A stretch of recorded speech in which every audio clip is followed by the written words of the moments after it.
Xin ciao. What's up, everybody? Welcome to my channel. I am fat and broke, aka Christopher. I live in wonderful Vietnam. I am fat and I am broke.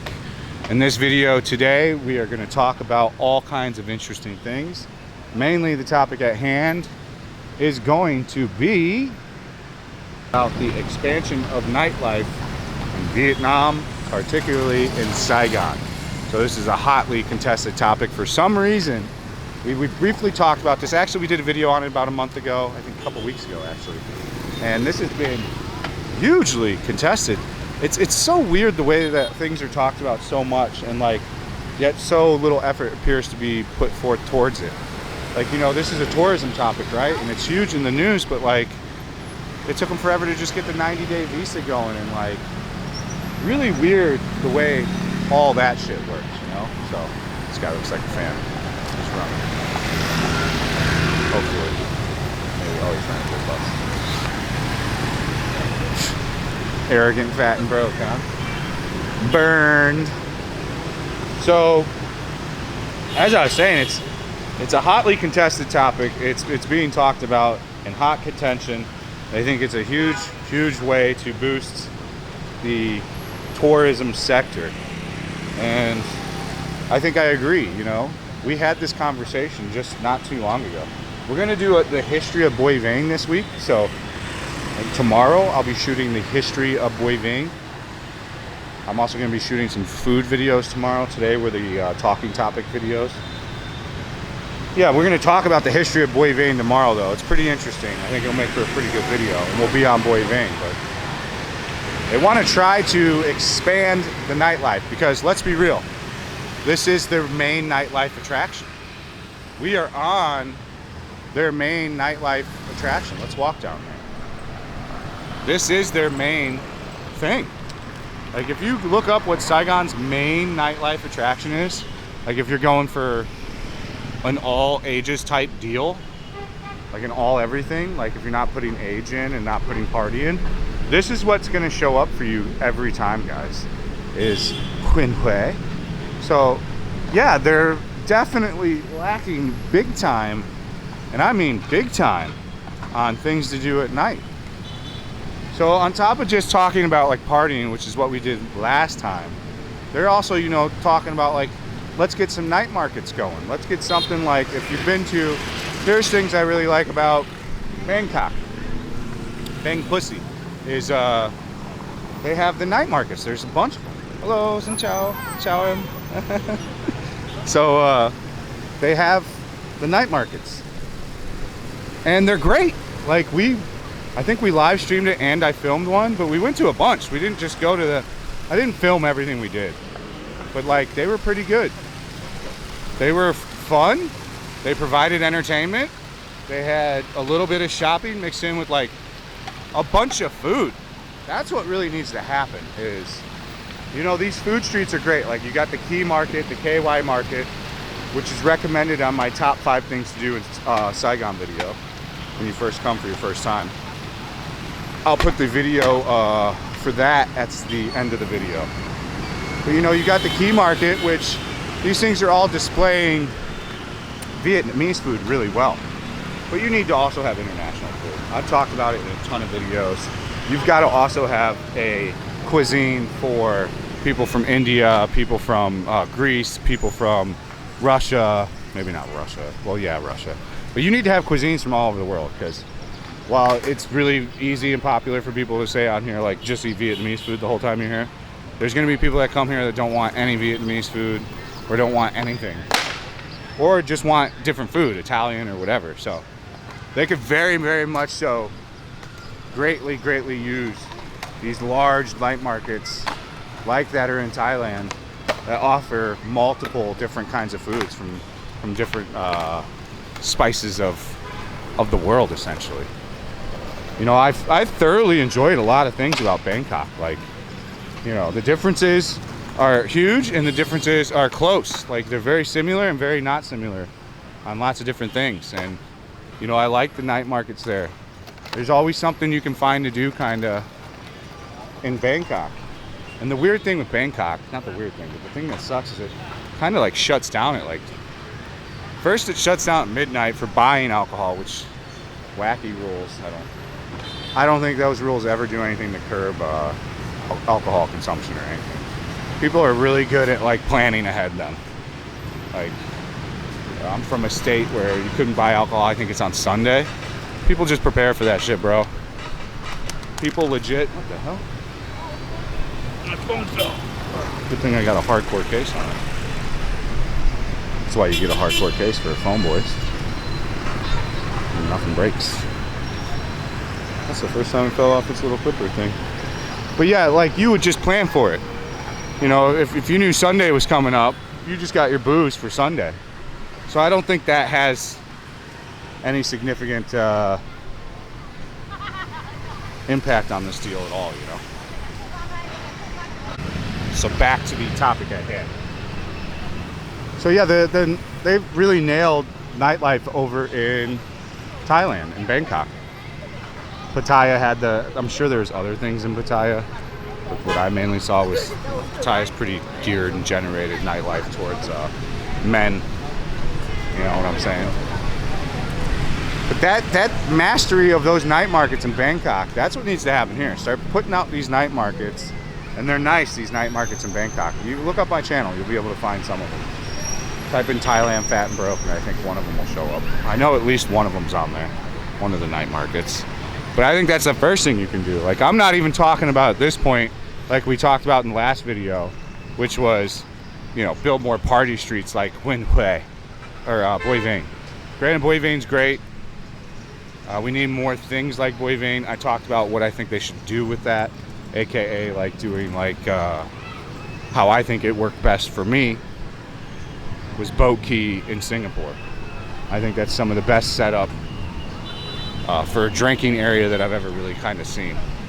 But the transfer into the boat and the Clark, the way that the clubs were nestled in a certain area, this was very well thought out and planned for the partying scene in Singapore.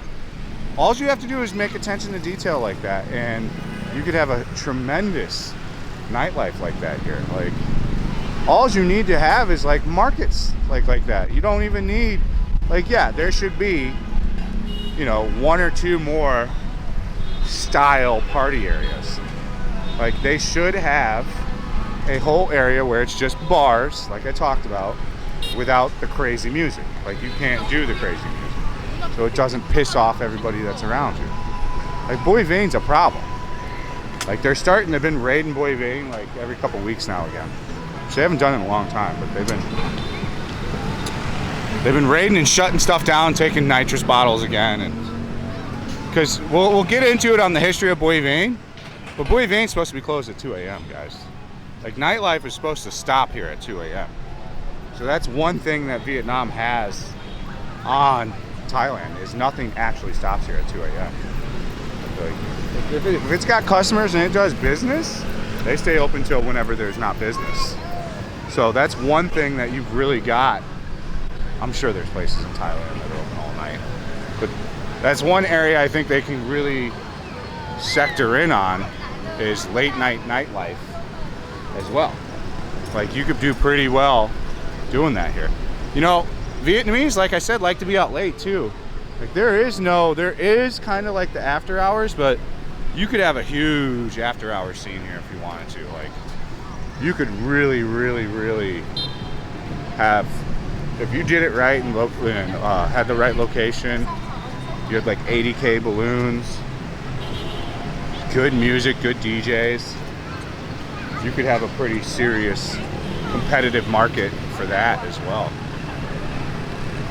So yeah, I think my plans and my start would be, if I'm Saigon, if I'm Vietnam, start putting in the night markets, make them clean, make them nice, make them secure, put garbages in, have people clean them, you know, treat it like you're treating Huy Way.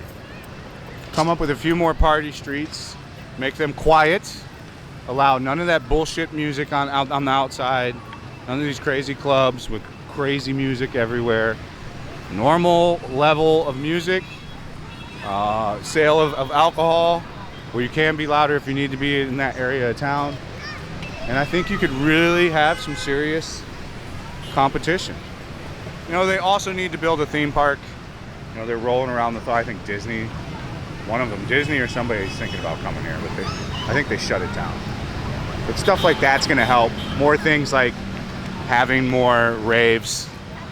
You know, honestly, their raves are not a destination rave yet because they can't get the talent. You can't afford to get the really, really good, you know, they've not really, in my opinion, ever had a good headliner. Like the Raveolution, good rave, good production, but like worldwide, people are not going to buy a ticket to go see Kashmir or whatever the fuck. I forgot even who the lineup was, the main one, but people aren't going to line up they're not going to destination travel for one thing. And then they're not bringing in themed stages or anything, or like a themed, you know, they're not bringing in Armin and his team of like 5 people on a stage. So like there's no, if you're not having a reason for someone to do a destination rave, like a kid that's 23 and gonna spend $1,000 on a trip to travel halfway around the world, you know. So I think you could also expand on that, have other companies come in, you know, somebody maybe with some money already, somebody like an EDC, set up something proper. I know big company sucks, but on that end, it gets things moving, man. Like you get the big timers here. Start making it a destination thing. You could easily make Fuquoc a pretty heavy duty destination party island for a few months out of the year, no problem. So like there's things you can do to really improve on this stuff. But again, that a lot of things boil down the price as well. That's also the problem with the expensive nightclub here, is just getting people to spend it here that aren't foreigners. I think that's really it. I'm trying to think, is there anything else? Let me turn the camera off and think about it. All right. So I couldn't think of really anything else. You know, I think those are the ways, me personally, that I would construct the first outline for essentially nightlife in Vietnam and how I would expand it. I would start with nice, clean, government built and opened night markets. Then vendors can buy in from all different food places. There's not enough offerings from like, you know, a pizza place or a burger place to come into these markets. You know, we do have night markets here. They're all catered towards just Vietnamese food. Sometimes there's like the Thai street food in there, but for the most part, it is catered for, you know, just Vietnamese and just Vietnamese palate. So expansion on that, provide more nightclubs, keep them inside the club, soundproof them, keep the sound off the streets, provide more clean pedestrian walking areas. There needs to be 3 or 4 more windways placed in more areas around town. You know, this area gets pushed in for all the tourism because this is really the only area where they have it and have it clean. So people like to stay around this area. So they need to expand on that.